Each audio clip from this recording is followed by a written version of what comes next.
The lesson. Oh yeah. Maybe a couple years after that, you got signed to Golden Era Records? Yeah, that would have been mid last year. Yeah, July.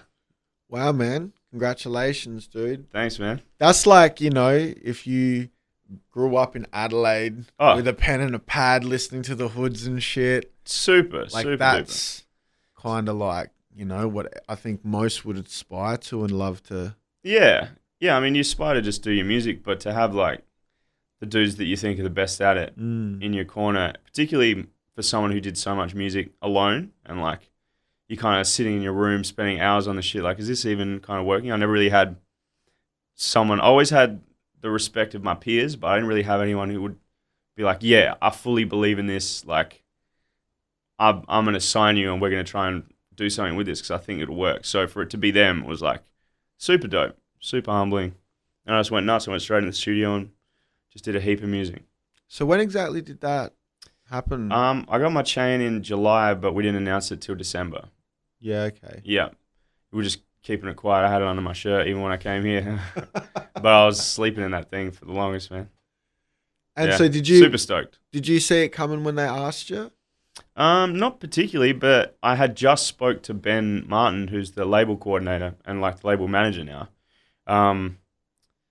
That day, being like, oh, we should get something to eat and I'll play you some of this new music, because he'd always said, come see me when you're ready to kind of like do something. And I try not to take too much stock into things like that because, he's like a mate of mine, like he wants me to do well and shit, and I'm too, I just wouldn't be able to flat out ask him to sign me. I'm not really that guy.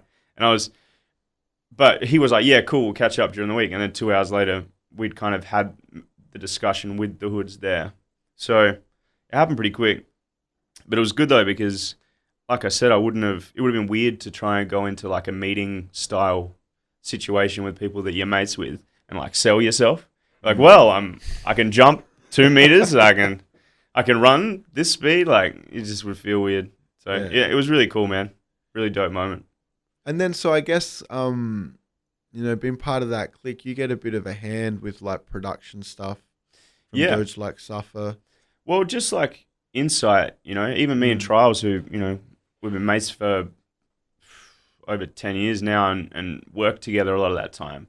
Even now, though, he's given me so many more tools and stuff because we're always bumping into each other. We're always linking up to do shit. So, like, I have a real access to a lot of great producers, absolutely. And even when you talk with people like that, you always learn something. Like, people who had really done it, spent the hours and looked at the wall to try and hear the perfect mix. Like, all of that experience is really helpful. But then again, I'll like take all that information and then go do it myself and then bring it back, sort of thing. Just because I want to like learn. That's something I want to get better at. It's like being an engineer, like mixing something to the final stop, like a Dr. Dre or something. Like, and I've learned a lot of really great stuff this year to help me do that. Yeah, you produce a bit of your stuff. Yeah, I mean, last album I did 16 of the 18 beats, and then this time I did 14 of 16. So it's always pretty much my shit, but this time I stopped sampling. So all of the music on it is like music I wrote for, guitar person here, bass player here, string player here, horn player here, and then I like pull it all together, sort of thing. So that process, I learned a lot about that too. Just like writing and tinkering around on the piano and being shit in it and kind of like navigating a little bit to where you understand at least how to hold a coherent thought as a writer and, create those moments where you can hear everything coming into a beat, like a Dre beat, and like you hear everything come and go because it's not all muddy. I love that. I really love that. So you're saying the new release, the new album has no sampling? There might be one or two in like a rap sample, but there's no music sampled. It's all composed and arranged. And is there a particular reason? Yeah, I don't want to get sued, man. The last album I was kind of like, I had a lot of interest around it, and I thought if I do another album now, and a lot of people are going to see it, I'm going to get sued. And it's sort of like in music, there's no real money in music. So if you do it and you get to this point where like all of a sudden you kind of get a little bit of money to do what you love, and then they knock on the door and ask for it 9 months later and you spent it, now your life's fucked. Like, because they'll come for you. And it's never the artist. It's always like, someone who screwed them into a bad record deal 30 years ago when they made the record in the 70s or whatever. Like, so I just wanted to not have to worry about getting tapped on the shoulder and be like, we're going to take your house if you get one, Yeah. So it was kind of forethought and foresight, but I also always aspired to do that. I used to love playing those Dre albums, and like Dad would be probably horrified at the lyrics, but he would be like, man, the piano on this is really good. Who did that? And I'd be like, yeah, he did that. It adds such an undeniable aspect to the musical aspect of what you do as a rapper, because people always want to like discount hip hop because it seems like we're just mumbling or we're just talking. So to have that expertise as like part of what you do is really cool. It's fun, man. The musical part is like the funnest shit. With the last joint that you dropped, the whole squad, you can fully hear like all the keys and the synth, and it's got that West Coast. Yeah, for sure. Is that like a bit of a taste, I guess, of? There's like that was sort of like from the first batch beat wise of stuff that I did. I kind of have like 6-month blocks where I'll make a lot of different stuff, and then because I'm mixing it all at the same time, I'm able to level it all out in a way where it really makes sense. But there's a few pieces like that are real like slamming, kind of more in that tempo of like our favorite rap records. Yeah. Like if you think about it, and this is something I spoke with a lot of those guys about, is like after The Life of Riley, that Draft album, it's such a sick album. But as soon as that album came out and people start to see you perform it live and it's really going over well live, everyone starts to bite it. So everything got really quick. Yeah. Everything got about 110 BPM sort of thing. So, and that's a testament to how fucking good that album is. Like, because even on my first record, there's a beat, We Will Be Heard is like it's fully inspired by that. But that was another thing with this album, is like staying away from beats I feel like we've heard before, or staying away from things that remind me of other shit, Yeah.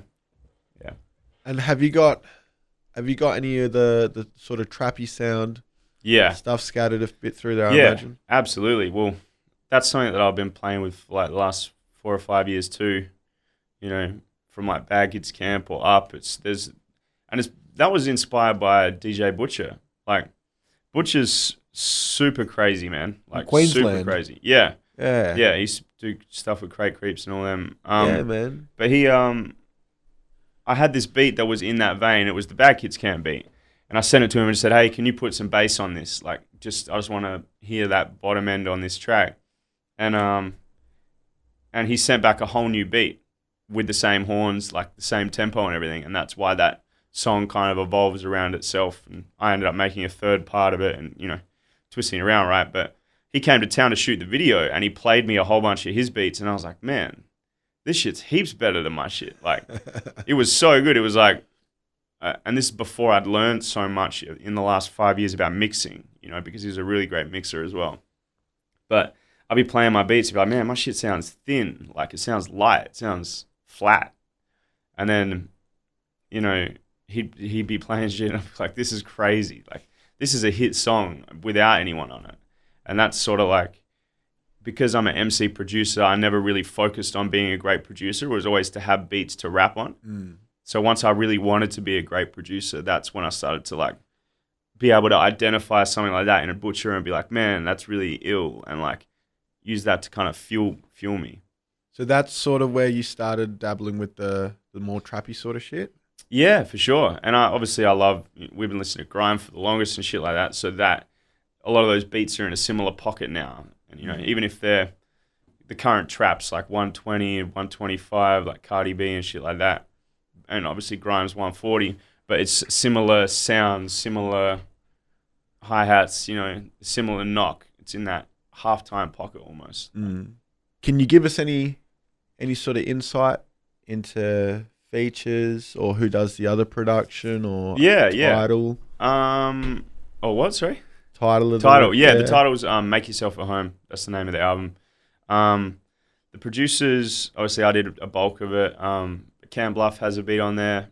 Hamley, who's this really dope kid from Melbourne, he's kind of like, in my opinion, he'll be sort of the next Cam, not in terms of sounding alike or anything like that, but every few years Melbourne has like a breakthrough producer that ends up with beats on everybody's shit. You know, like M-Phasers, Cam, and I really think this kid's next. Like, really dope. He has a great understanding of like the new wave of, you know, these kind of more trap influenced beats, but great writing.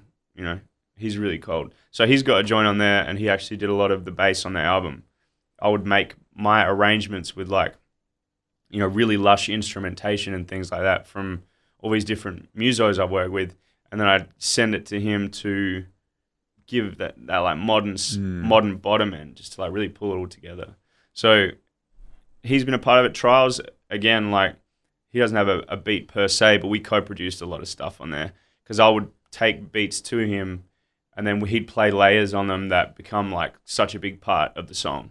So, you know, he co-produced on a lot of songs as well. I'll have to look at all that because we did a lot of stuff. And singers, like I can't really drop all of them, but there's this kid called Heretic from the UK who's really dope, really great singer and a rapper and a producer. And shit, I think he edited his own video too, but real good. He's got an amazing voice. Like, I'm just working with a lot of like singers and just original music, as that's where I'm at with it right now. Kind of like rinsed the mixtape game and like rinsed a lot of these things. So to keep it exciting, I'm kind of like just trying to find the dopest voices because I can't sing, and just like mix it with the hardest shit, basically. Any guest verses? The rapping is all the stuff I'm kind of wrapping up now, like other people and shit. So I can't really drop any names, but yeah, there'll be some really cool stuff on it. The lesson. 927. Oh yeah.